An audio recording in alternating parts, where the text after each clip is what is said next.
நேயர்களே, இன்றைய வாஸ்து பகுதியில் ஃபயர் ஆக்சிடென்ட் தெய்வ தோஷத்தினாலையும் உருவாகுமா? ஒரு பெரிய மனிதன், அதுவும் திரும்பி லிஸ்டட் கம்பெனி உடைய ஓனர், சூரத்தில் ஃபேக்ட்ரி இருக்குது, பெரிய ஃபேக்ட்ரி, துணி ஃபேக்ட்ரி, பல நூறு பல ஆயிரம் பேர் வேலை செய்கிறாங்க. அதில் அடிக்கடிக்கு ஃபயர் ஆக்சிடென்ட் நடக்குது. என்ன காரணம் அப்படின்னு எனக்கு ஃபோன் பண்ணி அப்பாயின்மெண்ட் போட்டு எனக்கு கூப்பிட்டாங்க. நான் பானேன். பாருங்கள், விஷயம் என்னென்னா ரொம்ப சாதாரணமாக ஒரு நிமிஷத்தில் சொல்லி முடிச்சிடுவோம். ஆனால் ரொம்ப உஷாராக கவனிக்கணும். இந்த ஃபயர் ஆக்சிடெண்ட் ஒரு ஃபேக்ட்ரியில் நடக்கிறதுக்கு என்ன காரணங்கள்? பாருங்கள், ஃபயர் ஆக்சிடெண்ட் இன் ஃபேக்ட்ரி, நான் வீடை பற்றி சொல்லலை, ஃபேக்ட்ரி. முக்கியமான விஷயம், தெற்கு திசையிலிருந்து தென்கிழக்கு வரைக்கும் மிஷினுடைய எந்த ஃபிட்டிங்கும் இருந்தாலும், தென்மேற்கிலிருந்து தென்கிழக்கு வரைக்கும் மிஷின் இருந்தால் அதில் வாட்டரோ கெமிக்கலோ லீக் ஆகக்கூடாது.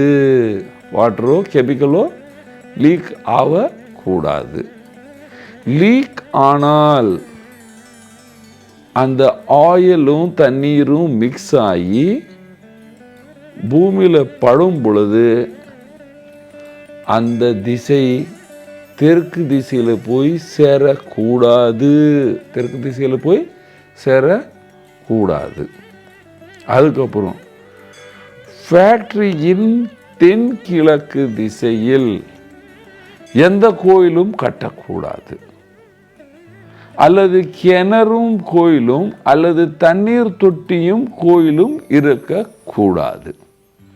நான் சொல்லிட்டேன், ஆனால் கேட்கல. அதனாலே என்னை திரும்பி அங்கே போக வேண்டிய நிலைமை உருவாக்கிடுச்சு. நான் சொன்னேன், உங்கள் ஃபேக்ட்ரியில் பவுண்டரி வாலில் ஏதாவது அம்மன் கோயில் இருக்கா? அதை ஒட்டி, அதாவது அந்த கோயில் ஒட்டி கிணறு இருக்கா அப்படின்னு கேட்டேன். இப்போ இருக்கிற புது வாஸ்துக்காரங்களுக்கு எல்லாம் புரியாது சீக்கிரம். Again it's and power of intuition அப்படின்னு சொல்லுவார், தெய்வத்துடைய அருள் அப்படின்னு சொல்லுவார்.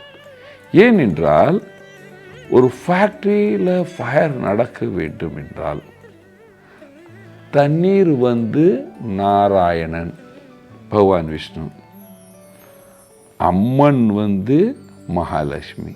ஆனால் அம்மன் உக்ர ரூபமாக இருந்தால் துர்கை, பவானி, அம்பிகா, காளி, இந்த மாதிரி உக்ரமான தெய்வமாக தாயாக இருந்தால் அந்த ஃபேக்ட்ரி, அங்கே யாராவது தொழிலை செய்தால் அங்கே கண்டிப்பாக ஃபயர் ஆக்சிடென்ட் நடக்கும். ஒன்றில் நான் 10 ஃபேக்ட்ரி சொல்லுவேன். அப்பொழுது நான் அங்கே போகும்போது ஃபஸ்ட்டு நான் போய் செக் பண்ணேன். கிழக்கு திசையில் ஒரு 10 அடிக்கு முன்னே, அது இருக்குது, மீட்டர் கணக்கில் இருக்குது, அங்கே ஒரு கோயில் இருக்குது. அந்த அம்மாவுடைய ஃபேஸ் ஃபேக்ட்ரி பக்கம் இருக்குது. ஆனால் அங்கே ஒரு வாசலை விட்டு இடத்த மாற்றி விட்டாங்க. அந்த ஃபேக்ட்ரிக்குள்ளே ஒரு பெரிய கிணறு இருக்குது. அந்த கிராமத்துலலாம் என்ன செய்வாங்கன்னா, பெரிய விவசாயம்லாம் பண்ணுற இடத்துலலாம் ஃபேக்ட்ரி கட்டி விடுவாங்க அந்த காலத்தில். இப்போ தான் பொல்யூஷன் கண்ட்ரோல் 50 வருஷம் 40 வருஷத்துக்கு முன்னே அந்த அளவுக்கு பிரச்சனை எல்லாம் இல்லாமல் இருந்தது. அப்போ அவங்க கட்டி விட்டாங்க. அந்த கிணறு பெருசாக இருக்குது, அதுக்கு ஒட்டின மாதிரி அம்மன் கோயிலில் கட்டிட்டாங்க. ராமா. இப்போ நான் சொன்னேன், அப்பா அம்மன் கோயில் இருந்தது இருக்கட்டும், நீங்கள் ஃபஸ்ட்டு இந்த கிணறில் மண் போட்டு முழுக. ஐயோ 100 லாரி ஆகுமே. 100 லாரி ஆனால் பரவாயில்லப்பா, இந்த நெருப்பு விபத்தில் நீங்கள் தப்பிச்சிடுவீங்க அப்படின்னு டெம்பரவரியாக ஒரு விதி சொல்லிட்டு வந்தேன். இதை பண்ணிட்டு பண்ணுங்க, யாருக்கும் பிரச்சனை வராது. அதுக்கப்புறம் இந்த பூஜையை பண்ணுங்கள் அப்படின்னு சொல்லிட்டேன். சார் நீங்கள் வாங்க, நான் வர முடியாது, நீங்கள் பூஜாரியை கூப்பிடுவீங்க இல்லையா, அவர்கிட்ட என்னை ஃபோன் பண்ணுங்கள், நான் பரிகாரம் சொல்லிடுறேன், இந்த மாதிரி பண்ணுங்கன்னு சொன்னேன். கிட்டத்தட்ட 6 இயர்ஸ் ஆயிடுச்சு. அதெல்லாம் பண்ணிவிட்டு ஒரு ஃபயர் ஆக்சிடெண்ட்டும் இல்லைங்க, ஒரு ஃபயர் ஆக்சிடெண்ட்டும் இல்லை. சந்தோஷமாக இருக்காங்க. சார் சூப்பராக இருக்குது சார் அப்படின்றாங்க. இதுக்கு என்ன காரணம் பாருங்கள். முக்கியமான சப்ஜெக்ட் மீண்டும் சொல்கிறேன் பாருங்கள். உங்களுக்கு ஒரு கிரவுண்டில் இருந்தால் ஃபேக்ட்ரி 2 கிரவுண்டில் இருக்குது, 2 ஏக்கரில் இருக்குது, 10 ஏக்கரில் இருக்குது. ஃபஸ்ட்டு அம்மன் கோயில் கட்டாதீங்க, ஃபேக்ட்ரியை பார்க்குற மாதிரி கோயிலை கட்டாதீங்க.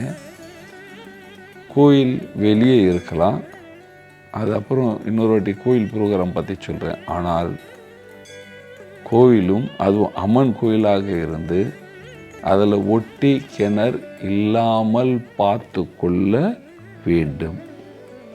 அப்பொழுது நீங்கள் உங்கள் ஃபேக்ட்ரியை காப்பாற்றி விடுவீர்கள். எந்த ஃபயர் ஆக்சிடெண்ட்டும் நடக்காது.